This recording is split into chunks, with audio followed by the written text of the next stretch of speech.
John was showing Darian how best to deliver a side stroke when the new recruit entered the practice yard. "Your feet should be further apart," he urged. "You don't want to lose your balance. That's good. Now pivot as you deliver the stroke. Get all your weight behind the blade." Darian broke off and lifted his visor. "Seven gods," he muttered.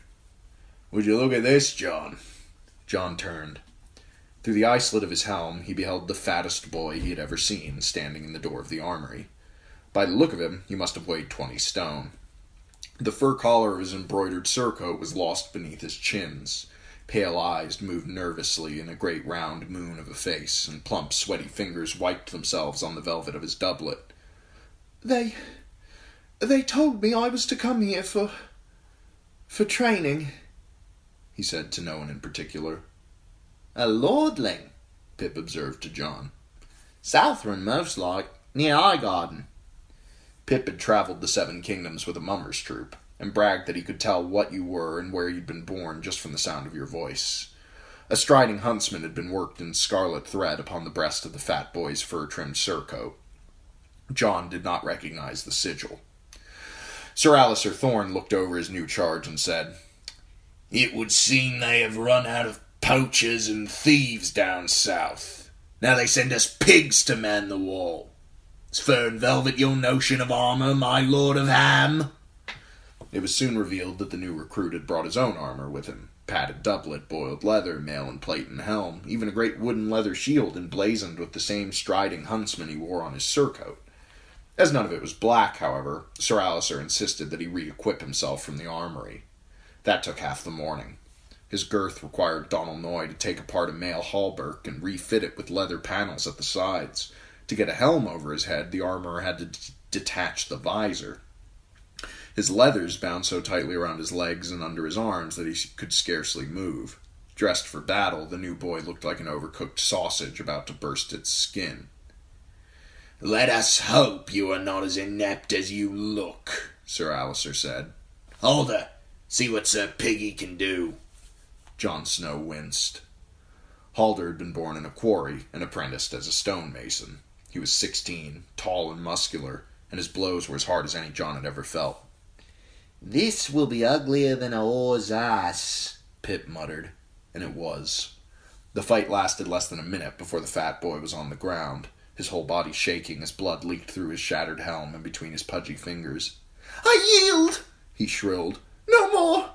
I yield! Don't hit me!" Rast and some of the other boys were laughing. Even then, Sir Alistair would not call an end. "On your feet, Sir Piggy," he called. "Pick up your sword." When the boy continued to cling to the ground, Thorne gestured to Halder. "Hit him with the flat of your blade until he finds his feet." Halder delivered a tentative smack to his foe's upraised cheeks. "You can hit harder than that," Thorne taunted. Halder took hold of the long sword with both hands and brought it down so hard the blow split leather, even on the flat. The new boy screeched in pain. Jon took a step forward. Pip laid a mailed hand on his arm. "Jon, no," the small boy whispered with an anxious glance at Sir Alistair Thorne. "On your feet," Thorne repeated. The fat boy struggled to rise, slipped, and fell heavily again. "Sir Piggy is starting to grasp the notion," Sir Alistair observed. "Again!" Halder lifted his sword for another blow. "Cut us off a ham," Rast urged, laughing. Jon shook off Pip's hand. "Halder, enough!" Halder looked to Sir Alistair. "The bastard speaks and the peasants tremble," the Master-at-Arms said in that sharp, cold voice of his. "I remind you that I am the Master-at-Arms here, Lord Snow." "Look at him, Halder," Jon urged, ignoring Thorne as best he could. "There's no honor in beating a fallen foe. He yielded." He knelt beside the fat boy. Halder lowered his sword. "He yielded," he echoed. Sir Alistair's onyx eyes were fixed on Jon Snow. "It would seem our bastard is in love," he said as Jon helped the fat boy to his feet. "Show me your steel, Lord Snow." Jon drew his longsword. He dared defy Sir Alistair only to a point, and he feared he was well beyond it now. Thorne smiled. The bastard wishes to defend his lady love, so we shall make an exercise of it. Right, Pimple? Help our stonehead here." Rast and Albert moved to join Halder. "3 of you ought to be sufficient to make little Lady Piggy squeal. All you need to do is get past the bastard." "Stay behind me," John said to the fat boy. Sir Alistair had often sent 2 foes against him, but never 3. He knew he would likely go to sleep bruised and bloody tonight. He braced himself for the assault. Suddenly, Pip was beside him. 3 to 2 will make for better sport," the small boy said cheerfully. He dropped his visor and slid out his sword. Before John could even think to protest, Gren had stepped up to make a third. The yard had grown deathly quiet. John could feel Sir Alistair's eyes. "Why are you waiting?" he asked Rast and the others in a voice gone deceptively soft. But it was John who moved first. Halder barely got his sword up in time. John drove him backward, attacking with every blow, keeping the older boy on the heels. Know your foe, Sir Roderick had taught him once. John knew Halder, brutally strong but short of patience, with no taste for defense. Frustrate him, and he would leave himself open, as certain as sunset. The clang of steel echoed through the yard as the others joined battle around him. John blocked a savage cut at his head, the shock of impact running up his arm as the swords clashed together. He slammed a side stroke into Halder's ribs and was rewarded with a muffled grunt of pain. The counterstroke caught John on the shoulder. Chainmail crunched and pain flared up his neck, but for an instant Halder was unbalanced. John cut his left leg from under him, and he fell with a curse and a crash. Gren was standing his ground, as John had taught him, giving Albert more than he cared for, but Pip was hard-pressed. Rast had 2 years and 40 pounds on him. John stepped up behind him and rang the raper's helm like a bell. As Rast went reeling, Pip slid in under his guard, knocked him down, and leveled a blade at his throat. By then, John had moved on. Facing 2 swords, Albert backed away. "I yield!" he shouted. Sir Alistair Thorne surveyed the scene with disgust. "The mummer's farce has gone on long enough for today." He walked away. The session was at an end. Darien helped Halder to his feet. The quarryman's son wrenched off his helm and threw it across the yard. "For an instant, I thought I finally had you, Snow." "For an instant you did," John replied. Under his mail and leather, his shoulder was throbbing.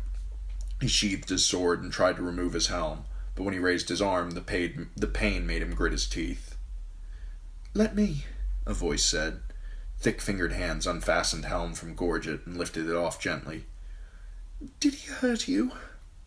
"I've been bruised before." He touched his shoulder and winced. The yard was emptying around them. Blood matted the fat boy's head where Halder had split his helm asunder. "My name is Samuel Tarley of Horn—" He stopped and licked his lips. I was of Hornhill until I left. I've come to take the Black. My father is Lord Randall, a bannerman to the Tyrells of Highgarden. I used to be his heir, only—" His voice trailed off. "I'm Jon Snow, Ned Stark's bastard, of Winterfell." Samuel Tarley nodded. If you want, you can call me Sam. My mother calls me Sam." "You can call him Lord Snow," Pip said as he came up to join them. "You don't want to know what his mother calls him." "These 2 are Gren and Pip are," John said. "Gren's the ugly one," Pip said. Gren scowled. "You're uglier than me. At least I don't have ears like a bat." "My thanks to all of you," the fat boy said gravely. "Why didn't you get up and fight?" Gren demanded. "I wanted to, truly. I couldn't. I didn't want him to hit me any more." He looked at the ground. I fear I'm a coward. My Lord Father always said so."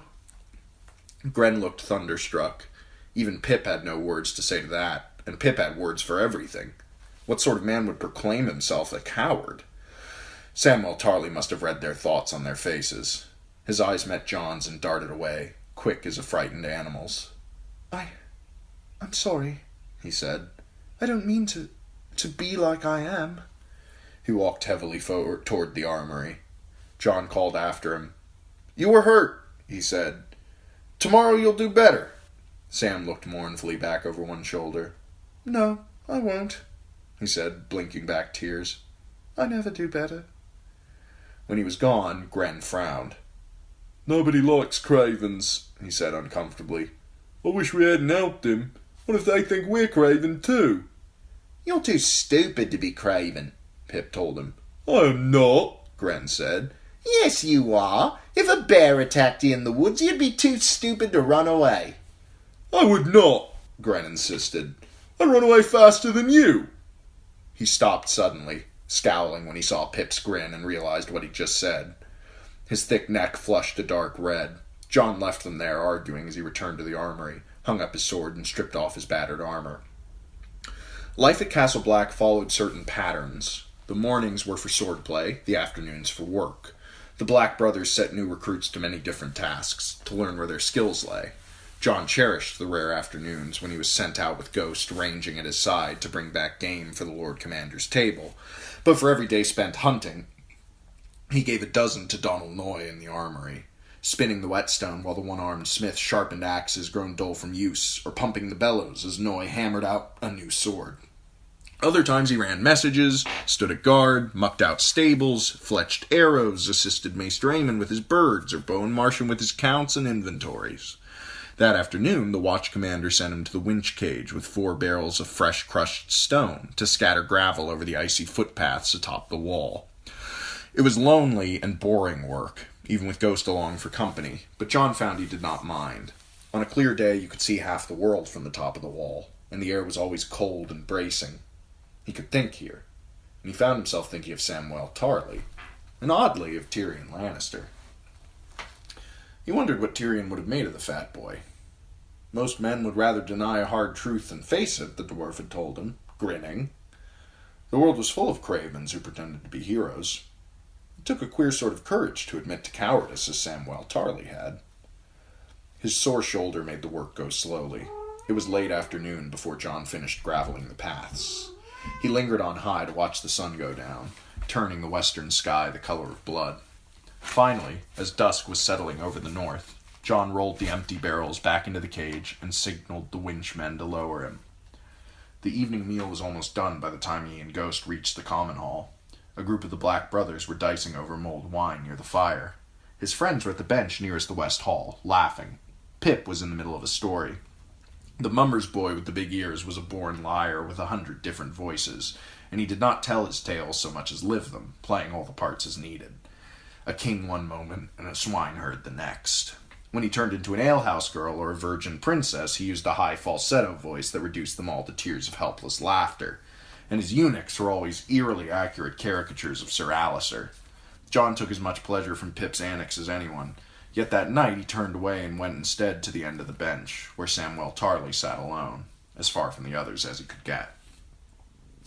He was finishing the last of the pork pie the cooks had served up for supper when John sat down across from him. The fat boy's eyes widened at the sight of Ghost. "Is that a wolf?" "A direwolf," John said. "His name is Ghost. The direwolf is the sigil of my father's house."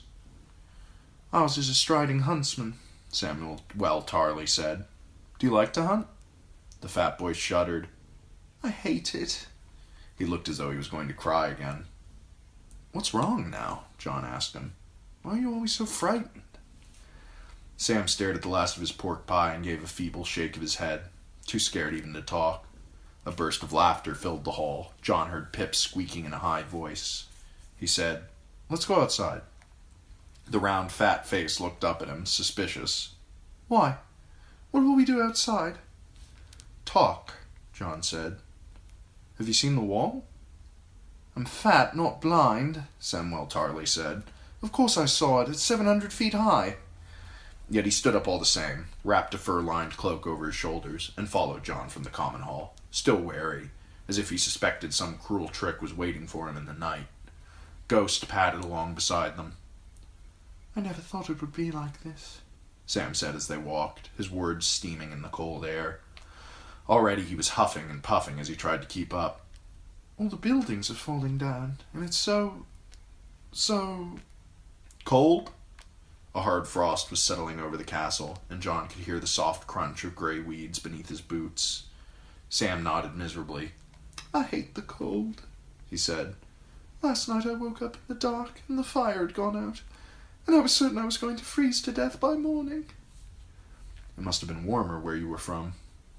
I never saw snow until last month.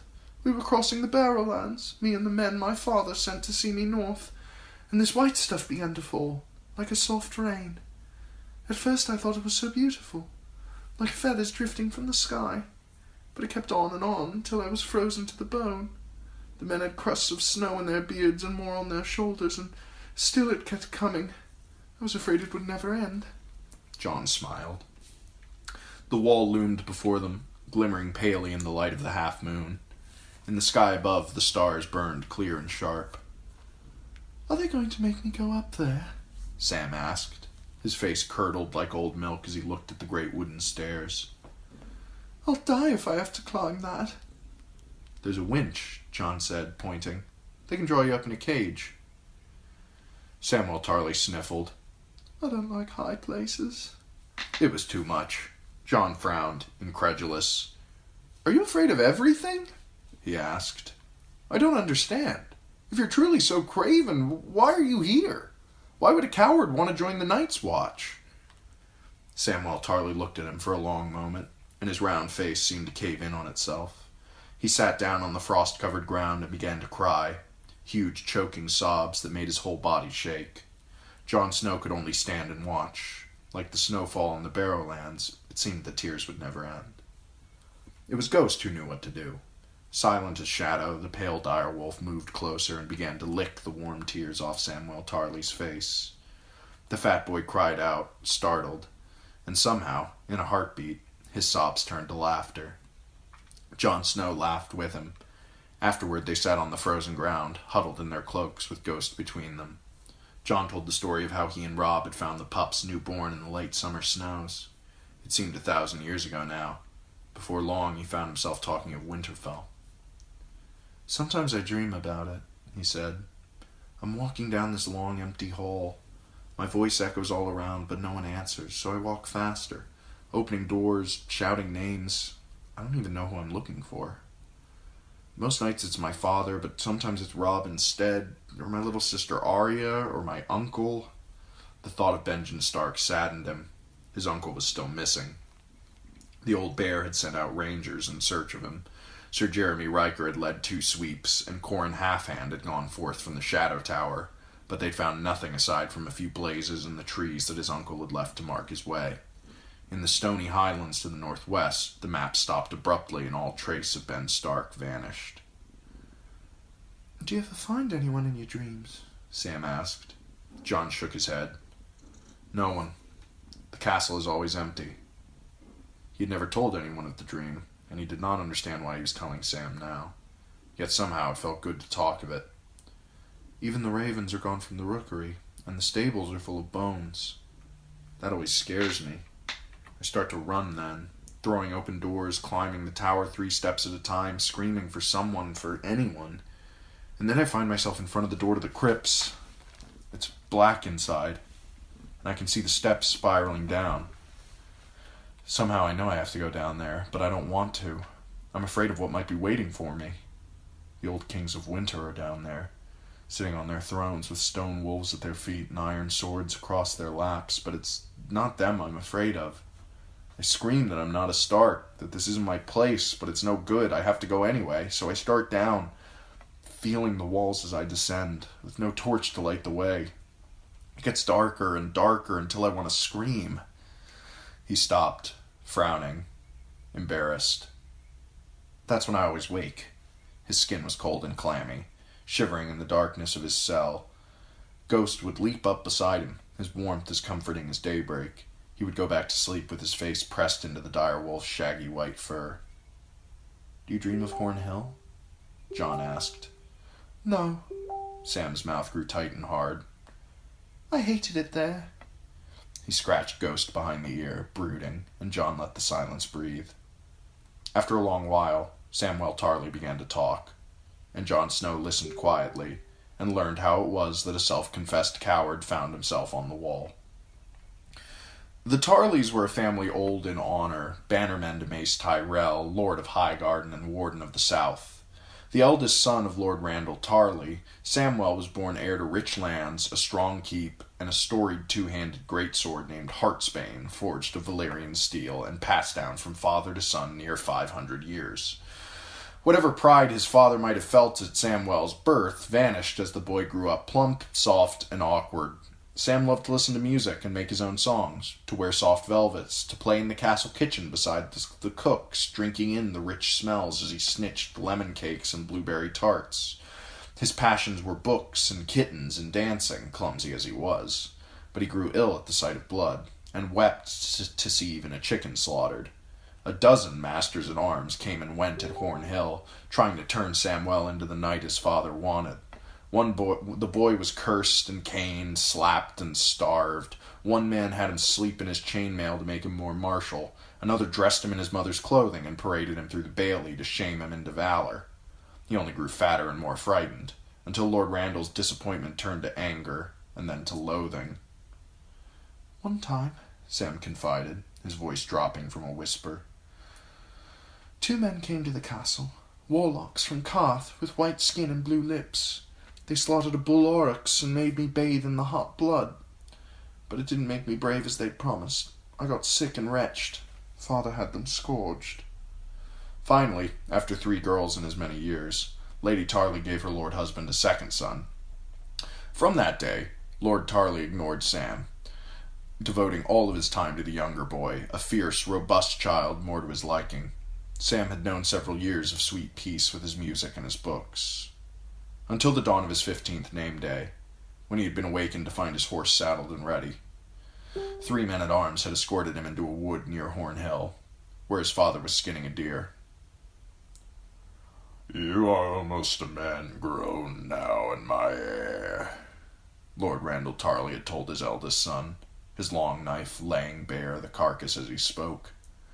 "You have given me no cause to disown you, but neither will I allow you to inherit the land and title that should be Dickens. Heartsbane must go to a man strong enough to wield her, and you are not worthy to touch her hilt. So I have decided that you shall this day announce that you wish to take the Black. You will forsake all claim to your brother's inheritance, and start north before evenfall. If you do not, then on the morrow we shall have a hunt, and somewhere in these woods your horse will stumble, and you will be thrown from the saddle to die. Or so I will tell your mother. She has a woman's heart, and finds it in her to question you, to cherish even you, and I have no wish to cause her pain. Please do not imagine that it will truly be that easy, should you think to defy me. Nothing would please me more than to hunt you down like the pig you are." His arms were red to the elbow as he laid the skinning knife aside. "So, there is your choice. The Night's Watch." He reached inside the deer, ripped out its heart, and held it in his fist, red and dripping. "Or this." Sam told the tale in a calm, dead voice, as if it were something that happened to someone else, not to him. And strangely, John thought, he did not weep, not even once. When he was done, they sat together and listened to the wind for a time. There was no other sound in all the world. Finally, John said, "We should go back to the common hall." Why? Sam asked. John shrugged. "There's hot cider to drink, or mulled wine if you prefer. Some nights